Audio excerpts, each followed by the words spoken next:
Laliana mpanao gazetiny radio ao amin'ny firenena mikambana ny resaka sy nanontany ny hevitry ny filohan'ny tetezamita Andry Rajoelina mikasika ny raharaha maro eto Madagasikara raha namonjy ny fivoriam-bean'ny firenena mikambana ny tenany. Transition de Madagascar, votre dernière présentation, votre dernier discours dans cette option, quel a été votre message à la communauté internationale?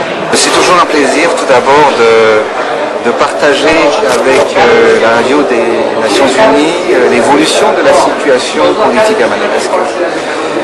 Le message aujourd'hui a été très fort à travers le discours que j'ai prononcé à la tribune des Nations Unies. Premièrement, c'est qu'on peut résoudre le problème d'un pays où les conflits d'une manière pacifique.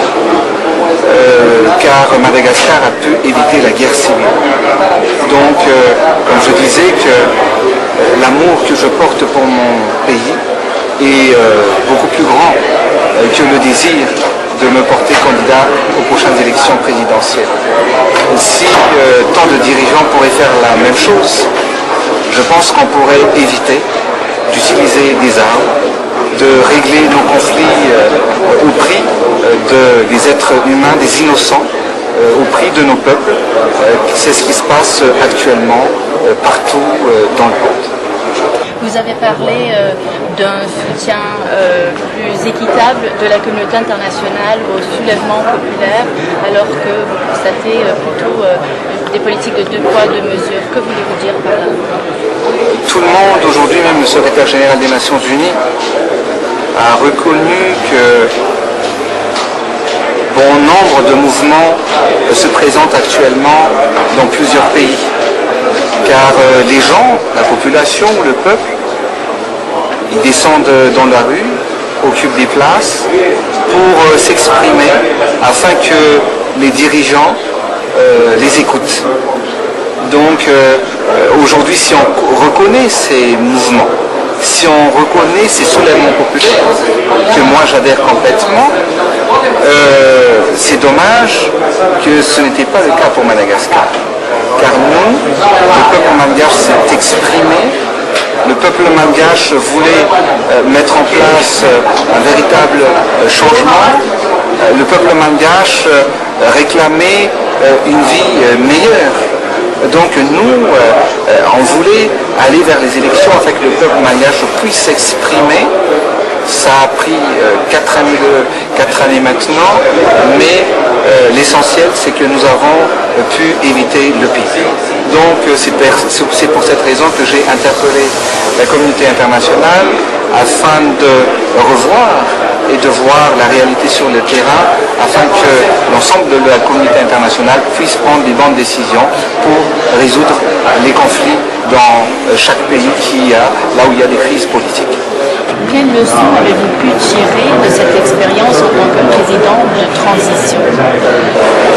J'ai pu tirer beaucoup de leçons, beaucoup d'expériences durant ces 4 dernières années.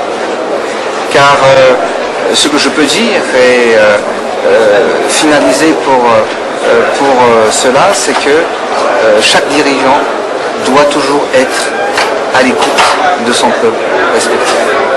La campagne électorale a commencé hier à Madagascar pour les présidentielles du 25 octobre. Qu'espérez-vous pour votre pays à l'issue de ces élections? Madagascar est un grand pays qui a beaucoup de potentiel. Et je pense que le défi que mon successeur doit mettre en place, c'est que Madagascar doit être le modèle et la vitrine de l'océan Indien en termes de développement.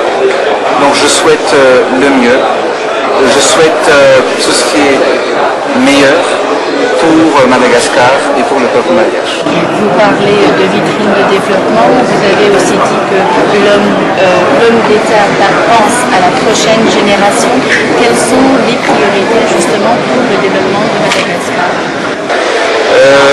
Madagascar doit mettre en place déjà l'autosuffisance alimentaire.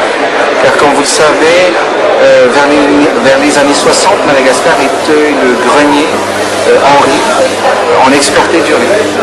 Mais depuis maintenant 30-40 ans, on importe du riz. Donc il est important que Madagascar soit autosuffisant en alimentation. Il faut mettre en avant aussi la sécurité, car sans sécurité, le pays ne pourra pas se développer. L'éducation, la santé. Donc il y a plein de projets pour la génération future et l'avenir meilleur pour tout un peuple, le peuple malgache. Une dernière question. Vous êtes président sortant. Qu'allez-vous faire de cet engagement, de cet amour que vous portez pour votre pays? À ce que je participe toujours activement au développement du pays. Et je dois ça au peuple malgache.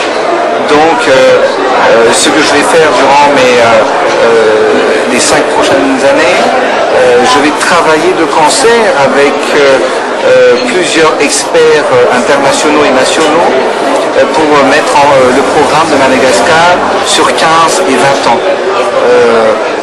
Un vrai programme de développement sur plusieurs secteurs.